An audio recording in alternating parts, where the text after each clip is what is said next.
By the early 1970s, Iran is changing fast. Back in 1953, the United States helped the Iranian monarch, the Shah Mohammad Reza Pahlavi, in a coup against a pro-parliamentary faction. From then on, the country becomes a key ally in American Cold War strategy. US aid, technical assistance, and weapons flow in, while the Shah tries to modernize Iranian society and develop relations with the West. Shah Pahlavi encourages other countries in the Middle East to do the same, although Saudi Arabia's King Faisal warns him. Your Majesty, I appreciate your advice. May I remind you, you are not the Shah of France. You are not in the Élysée. You are in Iran. Your population is 90% Muslim. Please, don't forget that. In 1963, the Shah launches the so-called White Revolution, a land reform program including education, women's rights, and urbanization. Oil sales fund the program, and they soar by 670% after Iran refuses to join the Arab oil embargo following the 1973 Arab-Israeli War. By late 1975, literacy rates have doubled to 32%, forming a growing middle class of salaried workers and small business-owning families. Women can vote, and officials develop more secular forms of law.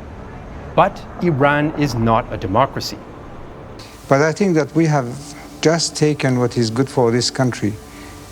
And I even sometimes wonder if this multi-party system is good for those who have it elsewhere.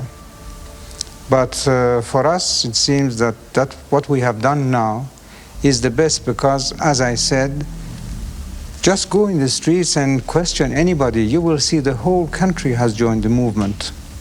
The Shah is a monarch positioning himself as a paternal figure. He centralizes power by appointing loyal but usually indecisive ministers and outlawing political parties.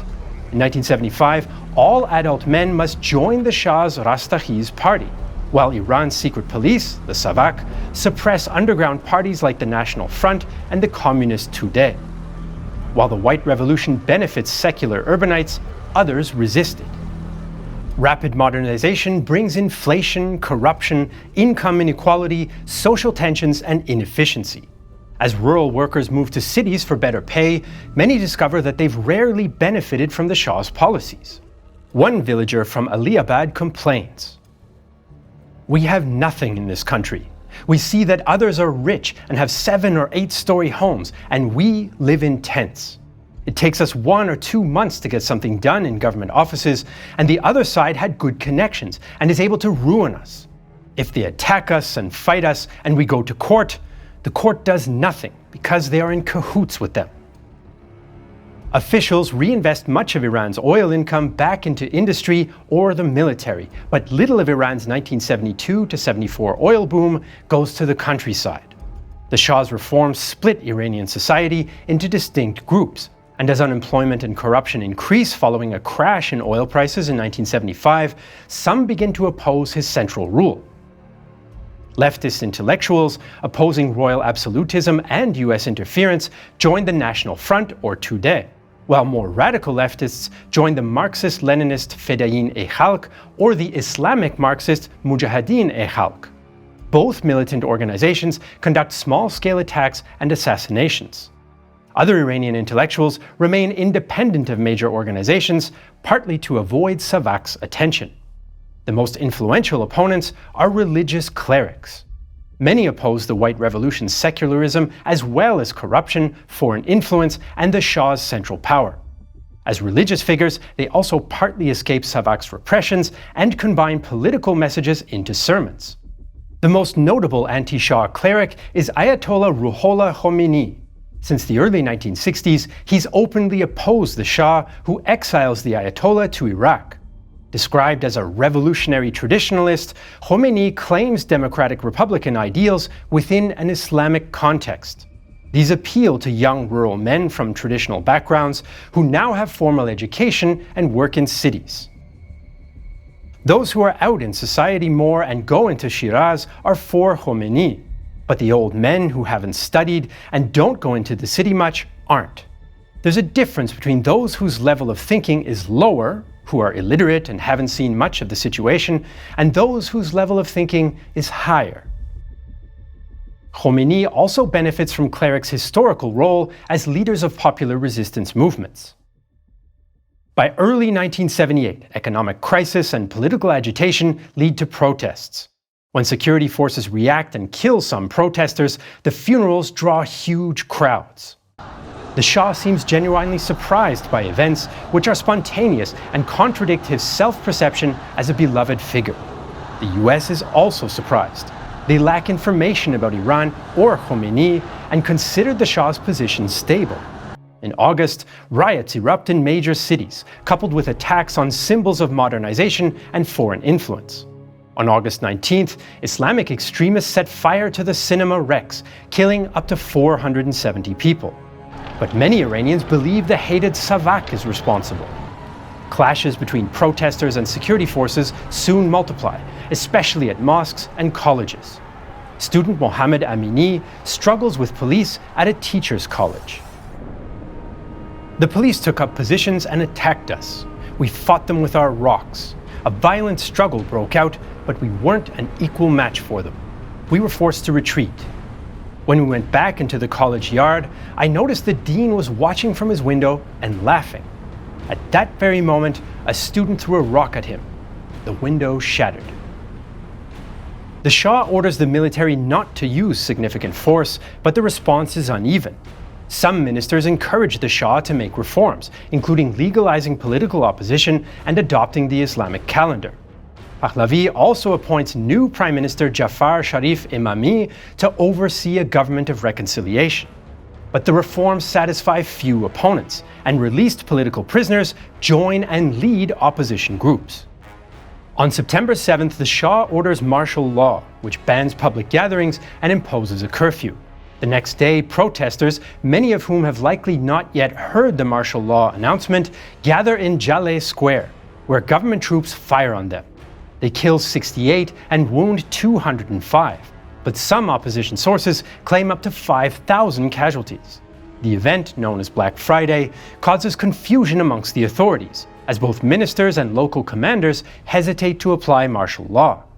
There's also fraternization between protesters and troops. Most soldiers are conscripts from rural areas and are receptive to opposition clerics' religious messages of solidarity or threats to excommunicate soldiers.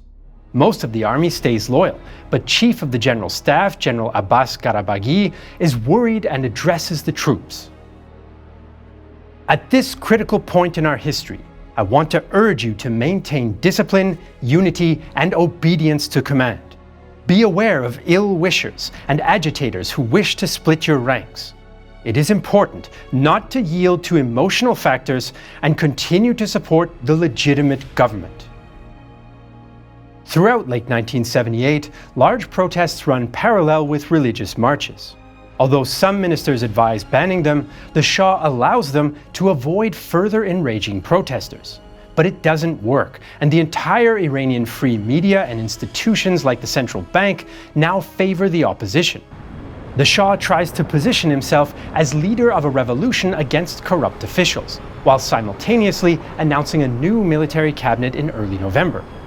Henry Precht, the US State Department's Iran country director, notes the inconsistency. The Shah was following a bifurcated policy. On the one hand, the regime had shot a lot of people. On the other hand, he tried to appeal to the population by appointing a new prime minister. It was a confusing time if you were not an Iranian. Is he soft or is he hard? In fact, he was both, groping for a solution. The US reaction is muted. Even before the revolution, President Jimmy Carter cooled relations with Iran due to human rights issues, but Iran is still a vital Cold War ally and receives large amounts of sophisticated weapons like F-14 aircraft.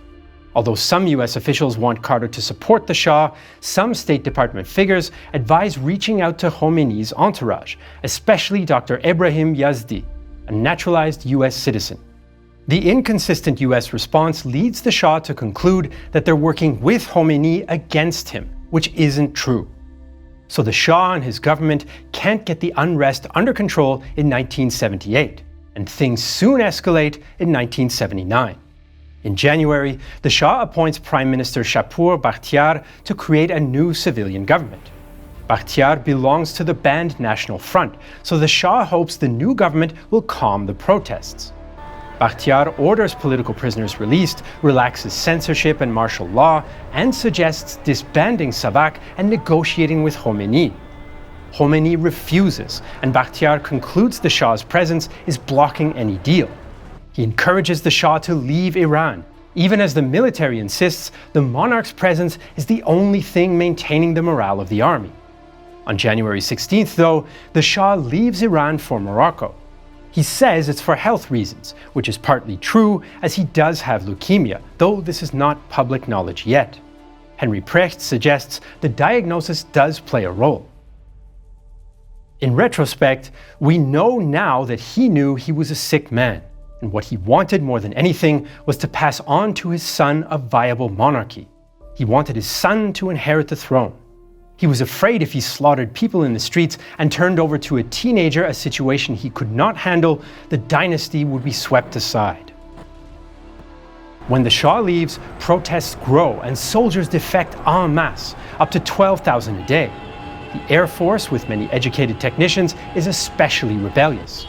Hundreds go on hunger strikes against the closing of Tehran airport, which blocks Khomeini's return to Iran. As protesters clash with demoralized Air Force troops guarding the airport, Bakhtiar reopens it.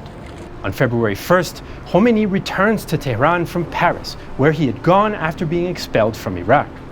About 1 million Iranians take to the streets to welcome him. He quickly establishes the Provisional Revolutionary Government and takes over government ministries, including Foreign Affairs, Finance, and Justice. Bakhtiar attempts to incorporate Khomeini's shadow cabinet into his own, but Khomeini doesn't cooperate. On February 11th, loyal Imperial Guard troops clash with rebellious Air Force cadets at Doshan Tepe Air Base. Armed civilians join the cadets and capture a machine gun factory. The Air Force refuses to bomb the facility, forcing a crisis of allegiance for commanders. Many now favor Khomeini, and on February 11th, the army declares neutrality. This seals the fate of the Shah's government, as even loyal forces defect. Once we were named the Imperial Guard. Today, we accept whatever name people will give us. We have ordered the surrender of all units under our command. Bakhtiar resigns and flees, while Khomeini takes control and dismantles martial law. He is now the de facto leader of Iran. So the Shah and his government have fallen, but Iran experiences revolutionary chaos in the following weeks, made worse by the 300,000 weapons in circulation after the collapse of the army. Many groups of young men self-appoint revolutionary committees. Some take up police duties, including arresting supposed counter-revolutionaries. One armed group, the Party of God, or Hezbollahis, pledged themselves to Khomeini, but he exercises only limited control. His provisional government cannot prevent revolutionary courts summarily trying and executing 68 people, including military leaders. Tension also develops with the US. In February, protesters stormed the US embassy, resulting in a brief hostage crisis. Both sides quickly de-escalate, but the development concerns the US, who initially hoped to normalize relations with the new regime. Many in the US are stunned at the Shah's rapid collapse. How could Iran, with its oil and strategic situation between the Soviet Union and the Persian Gulf, between Europe and the Middle East, fall under the sway of a holy man out of the mists of the 13th century? How could the Shah, a monarch who commanded more tanks than the British Army, more helicopters than the United States 1st Cavalry in Vietnam, be pressured so neatly out of power? The answer is partly the wide inter-opposition support for Khomeini. To maintain this, he appoints moderate nationalist Mehdi Bazargan as Prime Minister of the new Republic. In March, Khomeini orders a referendum on the question, should Iran be an Islamic Republic? 98.2% answer yes. Observers note issues with voting, including color-coded ballots revealing voters' choices, but the results are largely considered legitimate. Even many moderates favor an Islamic Republic and recognize the cleric's role in organizing revolution. However, Iranians disagree on how an Islamic Republic should function. Moderates worry about revolutionary committees imposing strict religious morality and deteriorating international relations. Iranian-American scholar Saeed Amir Arjoman concludes, "The coalition between the Shiite clerics and the westernized bourgeoisie was unstable. It rested on fraudulent silence on the part of the former and on wishful self-delusion on the part of the latter. It did not last long." Khomeini uses the divisions and the threat posed by the armed leftist groups to centralize authority.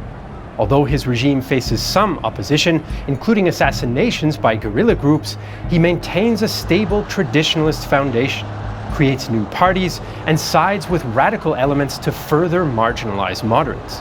He also sidelines Bazargan, who wants to improve relations with the US. Events escalate again in November 1979, when the self-exiled Shah requests medical treatment in the US. Carter is reluctant, but faces pressure from Shah supporters like Henry Kissinger and David Rockefeller. When Carter finally allows the Shah temporary shelter, angry protesters again storm the US embassy in Tehran and take 52 hostages. Both sides expect a repeat of the rapidly resolved February crisis, but Khomeini hamstrings negotiations. Bazargan resigns in frustration, and Carter faces pressure to bring the hostages home by other means. So in April 1980, he orders Operation Eagle Claw, a special forces rescue raid. But 3 of the 8 US helicopters assigned to the mission suffer technical problems, while another crashes into a fuel tanker while refueling in the desert, causing an explosion that kills 8 American servicemen. The raid is a failure. It was my responsibility as president to launch this mission. It was my responsibility to terminate the mission when it ended. This was a decision that was shared completely by the field commander in charge of the rescue team and by the officer in charge of the overall force that was involved in the rescue effort. There is a deeper failure than that of incomplete success, and that is a failure to attempt a worthy effort, a failure to try. Eagle Claw hardens Khomeini's resolve to keep the hostages, and it's a political disaster for Carter. His approval rating is already low, and in November 1980, he loses the election to Republican Ronald Reagan. Carter's team eventually agrees to a deal with Khomeini before Reagan's inauguration. Khomeini will release the hostages in exchange for the US pledging to not interfere in Iran and unfreezing Iranian assets worth $25 billion in today's value. Iran appears to make no concessions, although some claim Khomeini secretly agrees to Israel selling arms to regional rival Iraq. The deal comes into effect 20 minutes after Reagan's inauguration, freeing the hostages after 444 days. The timing has led to allegations from Iranian and US officials that Reagan covertly encouraged Khomeini to delay releasing the hostages until his presidency began. The Iranian Revolution dramatically shifts regional and global relations. Iran extends its influence across the Middle East, including by exporting Hezbollah as a militant group supporting Shia Muslim minorities in Arab states like Lebanon. The US loses a major ally in the region and looks for new allies opposed to Iranian hegemony, like Saudi Arabia and Israel. Meanwhile, anti-American rhetoric becomes a cornerstone of Khomeini's position as supreme ruler and propaganda against Iranian moderates. It's a policy that continues until today, although political analyst Suzanne Maloney notes a certain irony. By grounding its identity and legitimacy in anti-Americanism, Tehran remains just as firmly contingent upon the United States as the Shah ever was. Iran's revolution has the largest impact on its neighbors. Although Iraq's Saddam Hussein hosted Khomeini for years, this relationship of convenience soured when Iraq deported Khomeini shortly before his return to Iran. The revolution also undermines previous Iran-Iraq agreements, which resolved border disputes and barred Iran from supporting separatist Iraqi Kurds and anti-Saddam Shia movements. As Khomeini continues to suppress internal opponents throughout 1980, revolution gives way to what some call the 20th century's last total war. The Iran-Iraq War was supposed to be an easy victory, cementing Saddam Hussein's legacy as defender of the Arab world. Domestically, his Ba'ath regime ruled with an iron fist, and Saddam was preparing his son Uday to one day take over. If you want to learn more about Uday Hussein, the so-called Mad Prince of Iraq, you should check out Real Life Lore's new series Mad Kings on Nebula. In the first episode, you'll learn more about Saddam's rule and Uday's upbringing and his descent into madness. Mad Kings is one of many exclusive documentary series on Nebula, a streaming service we're building together with other creators. If you go to nebula.tv/realtimehistory, you can sign up for just $36 for an entire year. On Nebula, you can watch Mad Kings, exclusive documentaries from us at Real Time History, like Red Atoms, the story of Chernobyl and the Soviet nuclear program, and all our regular videos ad-free. Nebula is available in 4K resolution in your browser, on your smartphone, smart TV, or streaming box like Apple TV or Roku.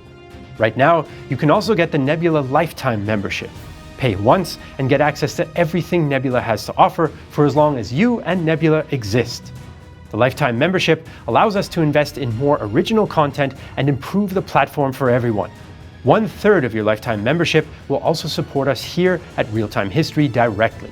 Again, that's nebula.tv/realtimehistory for a great deal that also supports this channel. To learn more about the immediate aftermath of the Iranian Revolution in the region, check out our videos about the Iran-Iraq War and the Soviet invasion of Afghanistan. As usual, you can find all the sources for this video in the video description below. If you're watching this video on Patreon or Nebula, thank you so much for the support. We couldn't do it without you. I'm Jesse Alexander, and this is a production of Real Time History, the only history channel whose level of thinking is higher.